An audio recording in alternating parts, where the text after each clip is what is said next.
What if you woke up in another world and could create dragons? No magic, no talent, but with one secret, a system that creates legendary dragons: fire, ice, light, and darkness dragons. He goes from zero to legend by training his own dragons and facing mages, nobles, and even family betrayals. Magic Academy. But the more power he gains, the closer he gets to a dark secret. Not everything that shines is magic. From nobody to the legend of dragons. Start creating dragons today. In the Arandi Empire, in the Lanster Fief, at a school, the teacher told the children that today they would learn about mages. She said that meditation is very important, as long as a person can concentrate, and that anyone can do it. Among the children, there was a slightly older boy. He wondered if that was really true. His name was Lynn Lanster. He felt a bit down, as it had already been 8 years since he'd entered preschool. Some brats his age had already become mages capable of being independent. However, he still couldn't even meditate. He looked at his hand, saying that if he wanted to discover the truth from that year, then he needed to become a sage-level mage. Suddenly, something hit his face. The children ran to him, apologizing because they had been distracted while practicing magic and got carried away. One child asked why Lynn didn't use a shield to block. Another scolded him, asking what he was talking about. Since unfortunately their young master hadn't even graduated from preschool, how could he use any kind of magic? The child who had cast the spell looked confused, asking why, if the Lord's magic was so powerful, Lynn was still a beginner. Another child said it was because the young master was an orphan adopted by the Lord. They began talking among themselves, wondering if a nameless street boy like that was worthy of being the Lord's heir. While they talked, the protagonist began to feel extremely offended for not having graduated preschool, for being an orphan, and for being called a street boy. The children went back to playing, and Lynn thought those brats really knew how to stab a person in the heart. Suddenly, a commanding and frightening voice asked one of the boys what he was babbling about.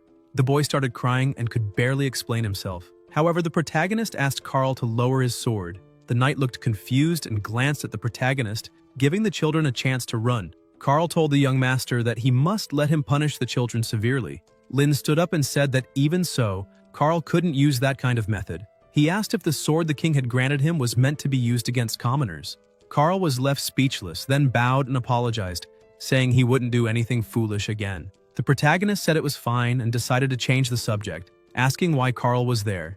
The knight shouted that he had almost forgotten the reason. He said the protagonist had received a letter from Oliver and should return to check it. Lynn was surprised to hear that because Oliver was the one who helped hide his real name the year his father had an accident. He was the benefactor who hid him there. Lynn returned to the palace. He thought that Oliver knew he couldn't sense magic and had been trying to help him in every way possible. The protagonist got off the carriage happily, thinking Oliver must have discovered something this time. He entered the estate and greeted his father, saying he was back. The man turned and told Lynn to go study quickly. This man was the elder brother of the protagonist's mother. His name was Blaine Lanster. He said he had Oliver's message and would like to hear it with him. Lynn thought he should call Blaine uncle, but to avoid exposing his true identity, they had to be known to the outside world as father and adopted son. Blaine used a bit of magic, asking the little statue to read the letter. The statue's eyes began to glow and repeated exactly what was written in the letter. "Greetings, Duke Blaine. I was wandering and happened to stumble upon a peculiar magic book. Perhaps this will help Lynn awaken his magic." Suddenly, the book emerged from the small statue and flew straight into the protagonist's hands. He was surprised to see the book was made of animal bones and remarked that the material was indeed quite peculiar. However, even with the book in hand, he lowered his gaze, a bit disheartened, thinking that so many years had passed and no matter how much he tried, he couldn't awaken his true magic. This made him look at the book and wonder if this time he would succeed. Blaine, seeing this, tried to comfort him, saying that if he felt too tired, he shouldn't push himself too hard, as not everyone could be a mage, let alone a sage-level one. The Duke emphasized that if the protagonist wished, he could always live as Lynn Lanster, because it was Zoe who left him in the first place. So why should Lynn carry such a heavy burden for him and force himself to become a mage? The protagonist bowed his head and thanked his uncle for the kind words. However, he emphasized that, as his uncle already knew, his father's betrayal wasn't such a simple matter. Because before, if Lynn came home just 5 minutes late, his father would become extremely anxious and fly across the entire city looking for his son. However, now his father is trapped in the dragon territory, and unfortunately, he doesn't even know if he's alive or not. Lynn lifts his face, smiling, and says that, as a true son, he can't just ignore that. Time passes, and night falls. The protagonist goes to his room and lies on his bed. He looks at the book and says he knows his uncle is doing this for him. However, he says that as long as there's a chance to find his father, he won't give up. Because if there's a 1% chance, he'll have 99% faith. The protagonist starts to think that even though he feels that way, in his memories, his father rarely came home. He starts remembering when he was just a child and hears his mother saying that his father brought new toys for him. He thinks that even though his father rarely returned home, every time he did, he would do everything he could to make him and his mother the happiest people in the world. His father always brought new gifts and surprises, and asked how he was feeling and if that toy was more fun than the others he already had. He gave love, affection, and attention whenever he could. Lynn's mother asks Zoe if he's leaving again. He turns and replies yes, asking her not to worry, because if everything goes well, that will be the last expedition. Zoe states that next time he returns, he won't need to leave again, and that way their family will be able to continue living happily. However, the protagonist remembers that this was the last time he saw his father because he never came back. And not only that, but his mother also vanished. So, if he wants to mend this broken family, maybe he's the only one who can do it. He wonders if that magic book can really help him awaken. He points out that the learning method recorded inside is completely different from orthodox magic. He gets out of bed, saying that whatever the result, he has already failed countless times. So what's one more failure? He begins to focus, thinking there's no harm in trying. He starts to gather his aggressive energy and draw it close to his body. However, something goes wrong and he gets frustrated and punches the wall, saying he failed again. But several orbs of energy surround him, and upon noticing them, he's surprised to realize its magical power and he can finally perceive magic. Suddenly, he begins to feel a tremendous pain. He starts coughing blood and wonders why it suddenly feels like his body is going to explode. He begins to kneel from the pain as all that energy is pouring into his body. He worries and asks if he's going to die like this. However, he starts to get angry, saying there's no way he can die like this, because if he dies now, how will he look for his family? Outraged by the situation, he endures all that pain and screams, gathering as much energy as he can. Suddenly, he finds himself in a dark place. Still confused by the whole situation, he says this is really strange and asks why all that magic power suddenly vanished and everything went black out of nowhere. Not understanding what's happening, he wonders if the lights were turned off. He starts to stand up, saying he'll go out and see what's going on. However, when he moves his hand, he feels something strange. He grabs the sphere in his hand and starts asking what it is. Could it be a ball or even an egg? Suddenly, the sphere begins to display a system screen saying, "Dear Mr. Lynn Lanster, greetings." This startles him greatly. He drops the sphere and backs away as much as he can, asking what that is. The sphere says it is his butler and emphasizes that it has been waiting for him for over 10 years. The sphere begins to emit a strange amount of energy and welcomes him, saying that sacred place belongs exclusively to the protagonist. Things begin to shift, and suddenly everything that was black begins to take form. The sphere says, "This is the home of dragons." Hearing that, Lynn is terrified, imagining enormous and extremely powerful dragons. So he starts looking around, asking if there are any dragons nearby. The system says that once the dragon egg in front of him hatches, there will be dragons there. The protagonist is surprised and asks if that really is a dragon egg. The system says that's exactly what it is and emphasizes that this is the first dragon egg the protagonist has received, explaining to him that he cannot return to the real world until he successfully raises his first dragon and completes the basic feeding task. Lynn hits the system, angry, asking if this is a joke and if he'll really be able to return after raising it because once it hatches, the dragon will eat him alive. Suddenly, he hears a noise and looks to the side, seeing the egg's shell cracking. He gets scared as he sees part of the dragon already sticking out.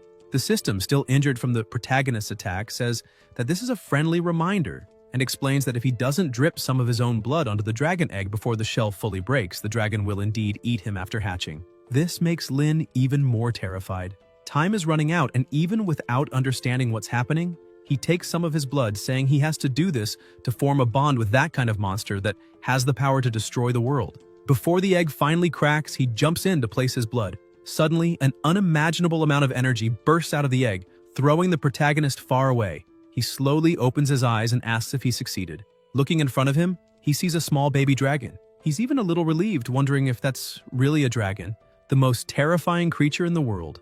He flicks the dragon, knocking it down. He starts to feel a little calmer, wondering if this is serious, and thinks relieved that it's just a hatchling, so there's nothing to fear. Lynn decides to help the baby dragon and removes part of the eggshell that was blocking its vision. However, the dragon becomes extremely angry, asking how a lowly human dares to touch him, and attacks by kicking him in the face. Seeing this overwhelming strength, Lynn says that it really is a dragon, and apparently he can understand the dragon's language, probably thanks to the system. Several system windows pop up in front of him saying, "Task completed.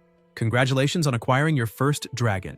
Dragon Creator, you have earned 5 experience points and 50 gold. You've been awarded the beginner reward, 1,000 gold. The system explains that gold can be used to buy feed, field structures, and field expansions. System gold and real-world gold are equivalent at a 1-to-1 exchange rate. Lin starts to get a little more excited and asks if he can really use real money. The system asks him to continue the main task and explains that he needs to build a fire-type dragon nest. The reward is 5 experience points and 50 gold. The protagonist holds the baby dragon in his hands and asks if he really has to build a fire-type dragon nest, because if that's true, then he should build a home for that little hatchling. The baby dragon starts to get angry and tries to breathe fire at the protagonist, saying that no one would appreciate a house made by a human and asking if he's joking. However, Lin doesn't even care about what the baby dragon is saying and starts messing with the system. He notices he can build a beginner fire-type dragon nest with just 100 gold, and that's not expensive at all. The dragon keeps complaining, asking the protagonist to let him go because how could he use a house made by a human? Suddenly, something starts being built nearby, and quickly the system notifies that the area has been expanded and congratulates him for completing the task, stating that he earned 5 experience points and 50 gold. Beginner Fire-type Dragon Nest, Fire-type Dragon's Paradise, Growth, 1 more day, can hold up to 500 gold. Seeing that, the little dragon is completely delighted by the place. Without a second thought, he jumps right into the little volcano, enjoying the moment. Lin asks the hatchling if he didn't just say he didn't want that and calls him a big liar. But at least, he says, his body is honest. The protagonist looks at his little dragon and says that, with the way it keeps yelling ya ya ya all the time, it should just be called ya ya. However, he hears a noise and, paying attention to the dragon, notices that it's asleep. He's surprised, saying that look, this creature really has a very simple mind. After the dragon falls asleep, the protagonist decides to follow some of the system's instructions and completes a few basic tasks. Everything is finished with just a few taps. It's quite comfortable to be a dragon breeder. The plants he planted are dragon-scale fruits, one of the dragon race's favorite fruits. Their growth period is only 1 day. After feeding, the dragon's growth will increase by 10. Lin looks at the system and says he's awakened the dragon and completed all tasks and asks if he can leave now. The system tells him to use the command exit to leave that place. When he snaps his fingers and says exit, the entire world he was in begins to fade away and he returns to his bed. As he slowly opens his eyes, he realizes several people are around him. He asks why everyone is there staring at him. The people are shocked by him. He asks what happened for them to be so stunned. Carl and a young man tell him to look at the ceiling, and as he does, he sees that it's completely destroyed. The two cheer, saying the young master managed to blow up the ceiling. Even he is shocked, asking how he did that. Trying to dodge the subject, he asks if it's really worth celebrating something like that. The young boy says yes, they should celebrate, because at that moment the protagonist managed to unleash. Blaine interrupts the boy, saying that Lin unleashed an extremely powerful amount of magical energy, so that truly came from him. Hearing that he actually did that, the protagonist is stunned. He looks at his hand and says he understands now. He can really sense magical power. He starts wondering if it's because of the magic book Oliver gave him. While the others celebrate in the back, he wonders why he entered a strange space right when he awakened his magic. The protagonist calls Carl and asks him to take a look at the book. He explains that he'd like the knight to try following the book's instructions for cultivation and report if he feels anything different. Shortly after, the protagonist says that neither Carl nor his uncle felt anything unusual after reading the book, so maybe only he can enter that mysterious space. And every time he tries to tell others about it, the system doesn't allow it. Furthermore, ever since he blew up the roof, whenever he tries to meditate, he ends up coughing blood. The system appears, warning that the dragon's level will be the limit of his magic level. Forcing it too much could cause the user's body to explode. Lin must quickly raise the fire dragon Yiya to level 1. Until the dragon reaches level 1, the user cannot use magic. After receiving this information, he realizes that all this time, it was the system that limited his magic power absorption. Frustrated with this situation, Lin tries not to return to the ranch. However, that damn butler invades his real life, even showing up outside the subspace saying that the food is insufficient and therefore the fire dragon Yiya's health dropped to -10. He tries to just keep eating and ignore that message, but the system starts yelling at him, saying that while maybe he can ignore his own basic needs, the hatchling is starving. The system questions what kind of truly qualified farmer he is. Aside from Lin, no one else seems to know about the dragon's subspace, or even the system. Blaine notices the protagonist seems a bit off, and asks why he's not eating. Lin tries to cover up and says he suddenly lost his appetite. One of the maids appears bringing another plate of food for him. Blaine asks how he can eat so little and emphasizes that he should eat more, as practicing magic is very good for the body. Lin thanks his uncle for the words, but the system starts laughing. Blaine goes on to say that he's already informed Oliver about the protagonist's magic awakening, and that he may come to take Lin to study at their magic academy, Sagrada. Lin is surprised and asks if he's really going to the Holy Iris Academy. The Sagrada Academy is the best magic academy in the Orande Empire. Oliver and the protagonist's father were both students there. Zoe was one of the most talented students in the entire academy. While relaxing in his room, lying on the bed and happy about the news, several warning messages suddenly pop up in front of him. The system notifies that the fire dragon Yiya's health has dropped below 10, and if the protagonist doesn't return quickly and feed it, then, if the dragon dies, the breeder will be reverted into a dragon egg as compensation for the loss of the ranch. Lin becomes desperate upon reading that and asks what kind of weird rule that is. After learning this, he has no choice but to feed the dragon every day. While the little dragon eats, Lin thinks it really has a huge appetite. He never imagined it would end up draining energy like that. He then thinks that maybe if the dragon eats and sleeps well, it'll level up faster, and that would prevent the little hatchling from developing anomalies. The protagonist flicks the dragon on the head again, making it angry, yelling for the bro not to hit its head. The dragon tries to hit him back, saying it's getting stronger. The system appears and says the protagonist is becoming more and more of a qualified breeder. Lin says he's also becoming more and more like a wolf in sheep's clothing. The system says it doesn't matter what the ranch master says, but just reminds him that it was thanks to them that he finally managed to perceive magical power. Lin looks at the system and asks if it's really thanks to it that he can feel magic. The butler says yes, and emphasizes that it can give even more. The protagonist asks what that means. Suddenly, the place starts changing, and the butler says that the fire dragon, Yiya, has successfully reached level 1. And with that, the protagonist has unlocked the magical training room. The butler asks why he doesn't try the first lesson inside the training room. As soon as he enters, the first thing he must do is the meditation balance board. Lin tries to balance, saying he won't fall the moment he loses concentration. So how is he supposed to concentrate and meditate? A timer appears, and after 5 seconds, the butler warns that time's up and the meditation failed, so he'll now drop the hammer of retribution. The hammer starts falling with 40 tons. The protagonist is extremely scared, saying that's brutal. However, the hammer hits him in the face, hurting him. But before he falls, something grabs his foot and pulls him back onto the board. He's confused, not knowing what the hell is going on. The butler says that unless he successfully meditates, he'll never be able to leave the balance board. And if he fails to meditate for 5 seconds, the hammer of retribution will be released again. Seeing he has no way out, he tries his best to focus and asks the system if it's trying to train him or kill him. However, 5 seconds pass and he can't concentrate. This time, 80 tons hit him. This happens over and over until finally, he starts to focus, and the butler congratulates him for completing the training, stating that he has just leveled up.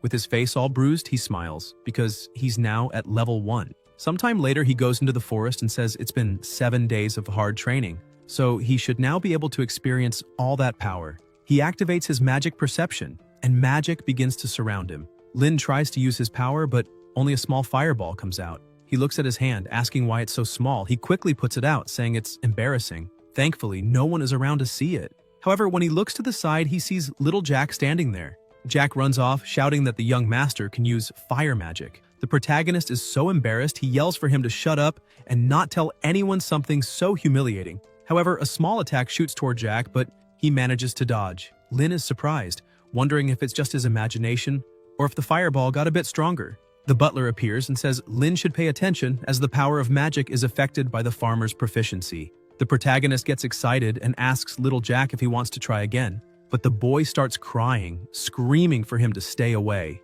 Lin's peaceful days in that small fief came to an end, marked by Jack's joyful screams.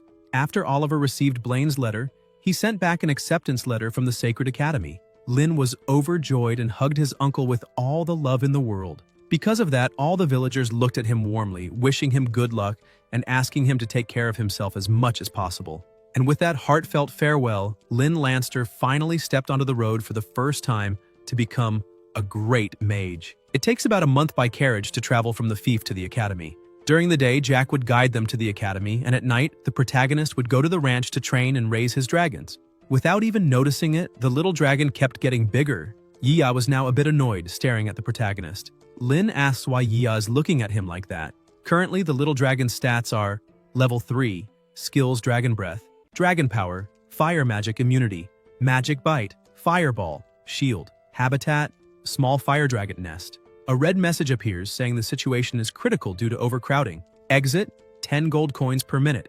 Growth value, 3 out of 500. Health value, 100 out of 100. Suddenly, the dragon attacks the protagonist, saying it wants a new habitat.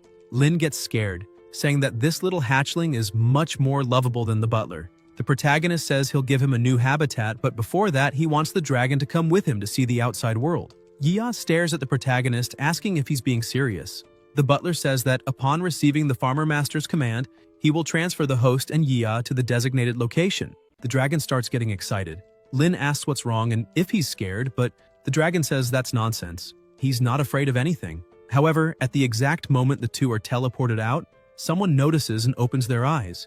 A powerful warrior with a giant dragon asks why there is a dragon outside the Rift Valley. Yia slowly opens his eyes and asks his master where they are. He says that place is much bigger than that miserable place he was in before. The protagonist asks Yia if he's enjoying it and if he wants to fly around a bit. The dragon gets extremely happy and spreads his wings. After a month, the protagonist gradually realigned his thoughts, realizing there's no getting rid of that strange ranch, so he might as well work with it.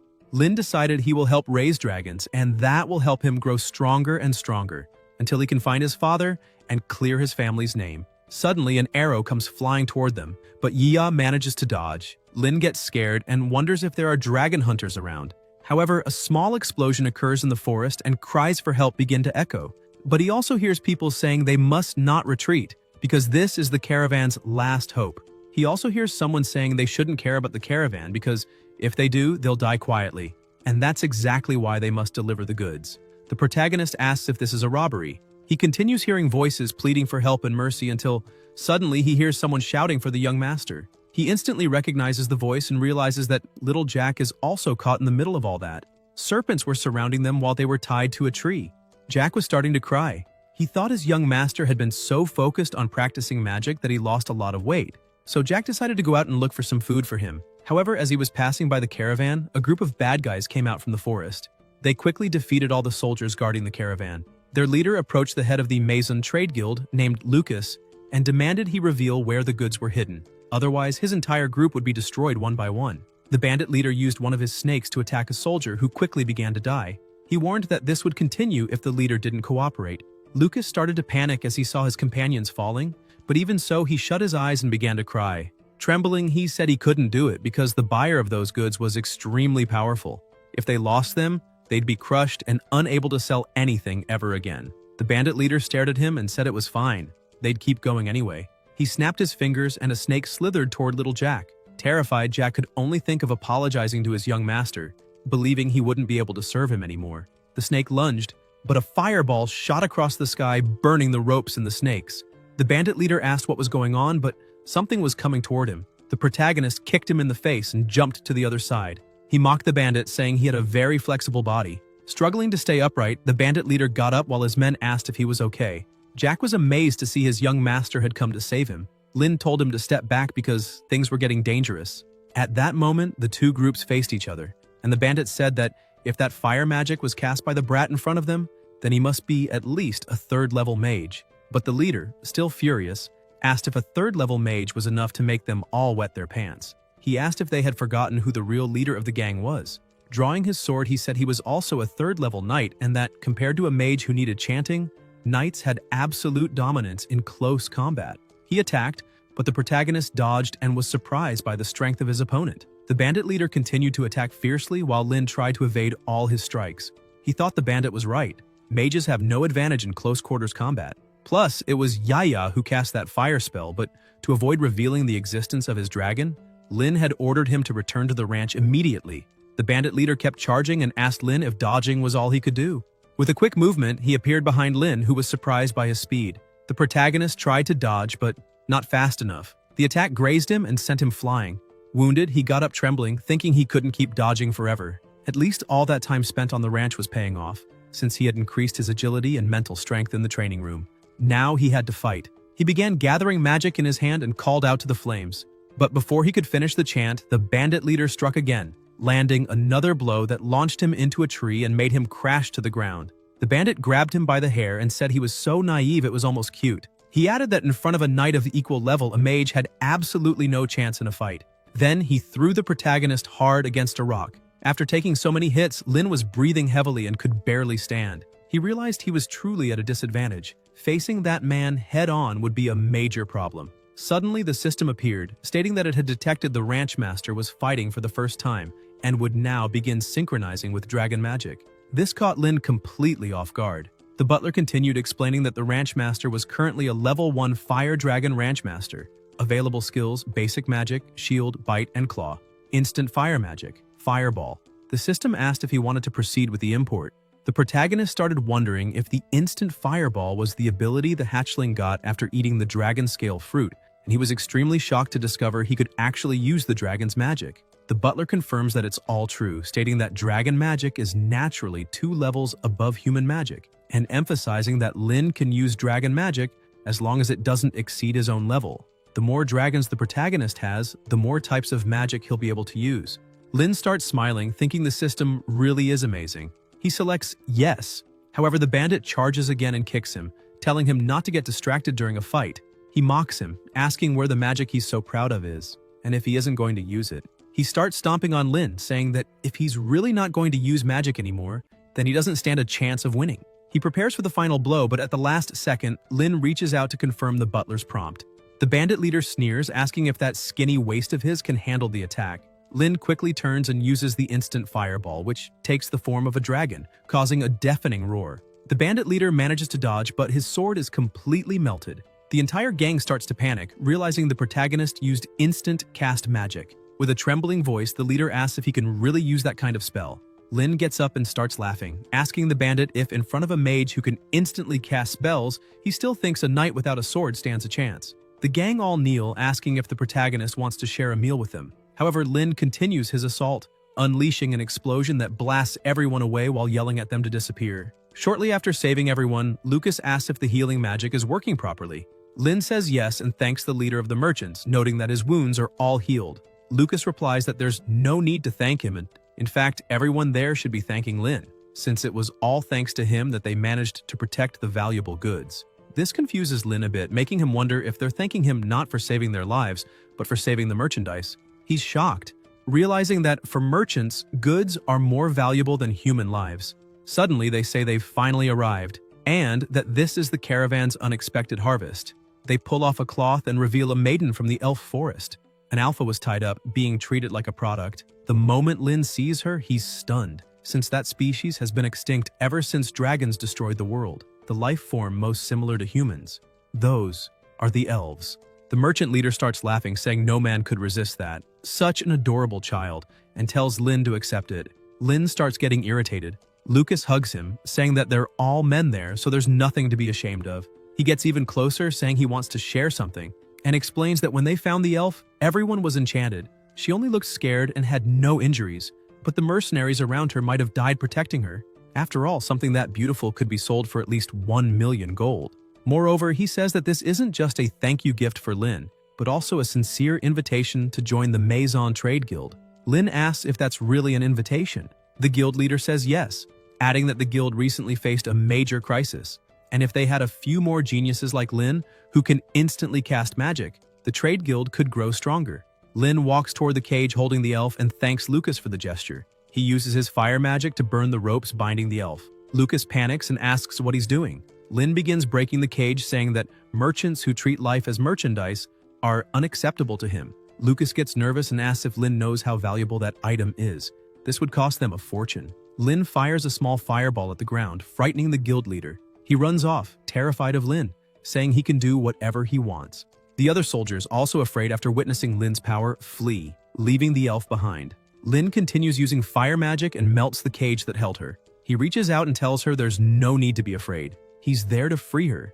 A bit hesitant, having only been treated as merchandise until now, she avoids his hand at first, but eventually accepts his help and steps out of the cage. He asks if the flames hurt her. Shy, she lowers her gaze and thanks him, but he smiles and says it was nothing. The protagonist introduces himself as Lin, and if she doesn't mind, asks for her name. The elf becomes even more embarrassed. He also feels a bit embarrassed, thinking that she got startled too easily, like a little bunny. He tries to ease the situation by saying it's okay if she doesn't want to tell him her name, since they'll meet again anyway. He turns around and starts walking away, telling her she should leave that place and not let anyone else capture her. But she suddenly shouts no, and even though she's very shy, she starts trying to speak and yells that her name is Nike. Still introverted, she says that if she told him her name, then he wouldn't push her away. The elf grabs the protagonist's arm, showing a bit of fear and gratitude. Meanwhile, little Jack was roasting some meat. He laughed happily, saying he finally managed to get some meat for his master. Inside the carriage, Nike was eating very quickly, like she hadn't eaten in days. Lynn gets startled and tells her to slow down or she might choke. He asks if she wants some water, and the elf is surprised, quickly taking the cup from his hand and starting to drink. He then asks why, after finally gaining her freedom,